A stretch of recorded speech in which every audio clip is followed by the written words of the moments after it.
ሰላም ጤና ይስጥልን የተከበራችሁ ተመልካቾቻችን ያዋጭን ዜና ይዘን ቀርበናል። ከዜናው ጋር ሁሉ ሀገራት ተባብራችሁ ቆይታ አደርጋለሁ። ከኛ ጋር ሁኑ። አዋጭ በ3 ወር ቁጠባ የብድር አማራጭ ይፋ ማድረጉን አስታወቀ።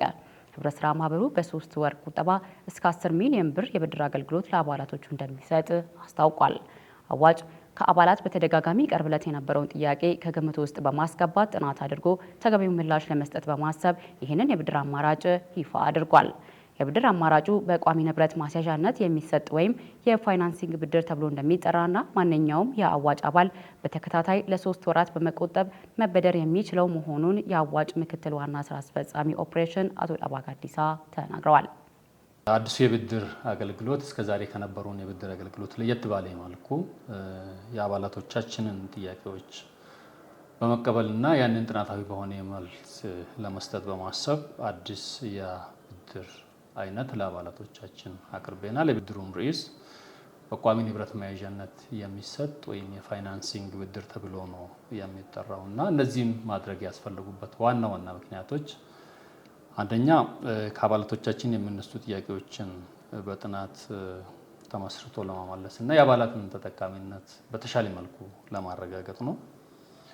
በሁለተኛ ደረጃ እንግዲህ የህብረት ስራ ማህበሩ ከተደራጀበት ከ1999 ጀምሮ እስካሁን ድረስ ባለፉት 19 ዓመታት የአባላቶቻችንን ጥያቄ ግምት ውስጥ በማስገባት የህብረት ስራ ማህበሩን የመፈጸምና የማስፈጸም አቅም በማጤን በተለያዩ ወቅቶች የተለያዩ ማሻሻያዎች ሲደረጉ ቆይተዋል። አሁንም በተሻሻለ ሁኔታ ወቅቱ ከሚጠይቀው አንጻር ውጫዊና ውስጣዊ ነባራዊ ሁኔታዎችን በማጤን የአባላቶቻችንን ተጠቃሚነት ሊያረጋግጡ የሚችሉ የተለያዩ አይነት የብድር አማራጮችን ለአባላቶች አቅርቦ ተጠቃሚ ማድረግ ስለሚያስፈልግ እነዚህን ነገሮች ማድረግ አስፈላጊ ሆኖ ተገኝቷል።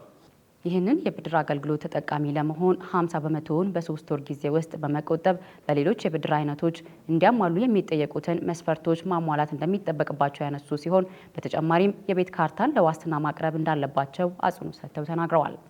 ይሄ የፋይናንሲንግ ወይም በቋሚ ንብረት መያዣነት የሚሰጥ ብድር ሲባል ምናልባት እስከዛሬ ድረስ ይሰጡ ከነበሩ የብድር አይነቶች በተለያዩ አይነት ለየት የሚያደርጓቸው ባህሪያቶች አሉ። አንደኛ ከዚህ በፊት አብዛኛው ሰው የሚያውቀው የህብረት ስራ ማህበር አባል ሆኖ ብድር ማግኘት የሚቻለው በተከታታይ 6 ወራት እና ከዛ በላይ የቆጠበ መሆን መቻል አለበት የሚል ነው።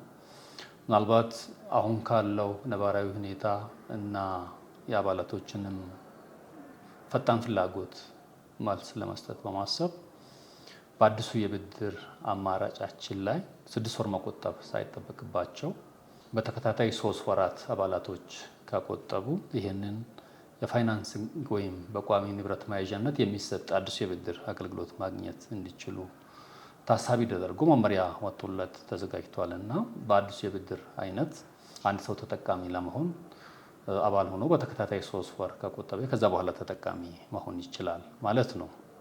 ሌላኛው በሌሎችም የብድር አይነቶች እንደሚጠየቁት ሁሉ ይሄ ማመዝገቢያ እጣ ወዘተ የሚባሉ ነገሮችን ያሟላ መሆን መቻል አለበት። የብድሩ ተጠቃሚ ለመሆን በዋስትናነት የሚቀርበው ከዚህ በፊት ለየት ባለ መልኩ ቤትን ዋስትና አድርጎ መያዝ ይችላል። ከዚህ በፊት የቤት ብድር ወይም የመኪና ብድር የሚባሉ ነገሮችን የህብረት ስራ ማህበሩ ለአባላቱ ገዝቶ ነው የሚሰጠውና አሁን አባሉ በእጁ ላይ ያለውን ወይም ሌላም ሰው ሊሆን ይችላል ዋስትናውን የሚያስይዝለት የቤት ዋስትና ወይም የቤት ካርታ በዋስትናነት አቅርቦ ያንን ወይ ለራሱ ወይም ለሌላ ሰው ዋስትና አድርጎ እስከ ብድር ጣሪያው ወይም የተፈቀደውን ቤቱ የሚያወጣውን ወቅታዊ ዋጋ የሚመጥን የብድር አገልግሎት ማግኘት ይችላል ማለት ነው።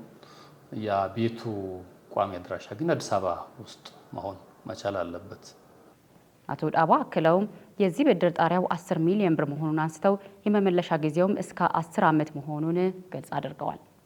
ከቁጠባ አንጻር የተሻሻሉ ነገሮች አሉ። ከዚህ በፊት ምናልባት እንደ የብድሩ አይነትና መጠን 25% እና ከዛ በላይ በተለያዩ የብድር አይነቶች ላይ ነው ይጠየቅ የነበረው። አሁን ግን ይህኛው ለየት ባለ መልኩ የብድር ጊዜውም በአጭር ጊዜ ውስጥ የሚሰጥ መሆኑን ታሳቢ በማድረግ አንድ አባል ሊበደር የፈለገውን የብድር መጠን 50% በ3 ወር ውስጥ ቆጥቦ የዛን ብድር ተጠቃሚ መሆን ይችላል ማለት ነው። የወለዱ መጠን በሚመለከት ተመሳሳይ ነው። ከሌሎች ከቤት ብድር ጋር የተለየ ነገር የለውም። ያ ብድሩ መጠን እስከምን ድረስ ነው የሚል የብዙ ሰው ጥያቄ ሊሆን ስለሚችል አሁን በተሻሻለው አሰራር መሰረት አንድ ሰው ለ3 ተከታታይ ወራት ያ ብድሩን 50% ቆጥቦ እስከ 10 ሚሊዮን ብር ድረስ ብድር የማግኘት መብት አለው። ይሄ ምን ተጠቃሚ ያደርጋል? ለምሳሌ በተለያዩ ጊዜያቶች በተለይ ከመኪና ሞዴል ጋር በተገናኘ የተለያዩ ማሻሻያዎችን በምናደርግበት ሰዓት ላይ አባላቶች መበደር እየፈለጉ ወይም እየቻሉ ምናልባት እዚህ ጋር የሚገድቧቸው ነገሮች ስለነበሩ ሌሎችም አማራጮችን ለመጠቀም ብዙ አባላቶቻችን ጥያቄ ሲያቀርቡ ነበር እና አባሉ ይህንን ለሚፈልገው ብርታማ ለሆነ ዓላማ ማዋል ይችላል ነው የሚጠበቅበት። ለምን አገልግሎት ብድሩን እንደሚያውል ለብድር ክፍል ቀርቦ ያንን ማስረዳትና በቢዝነስ ፕላኑ ላይ ማስገባት ነው የሚጠበቅበት።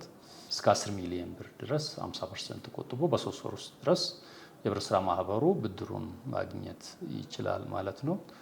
የብድር የመመለሻ ዘመኑን በሚመለከት ይሄም ከሌሎች በተለየ መልኩ ምናልባት የቤት ብድር ሲባል ከዚህ በፊት እስከ 20 ዓመት ነው የነበረው፣ ግን የሱ የቤት ግዢ ነው የሚባለው። ይሄኛው ግን ቤቱን አስይዞ ነው ብድሩን የሚወስደው ወይም ቋሚ ንብረቱን አስይዞ ነው ብድሩን የሚወስደው።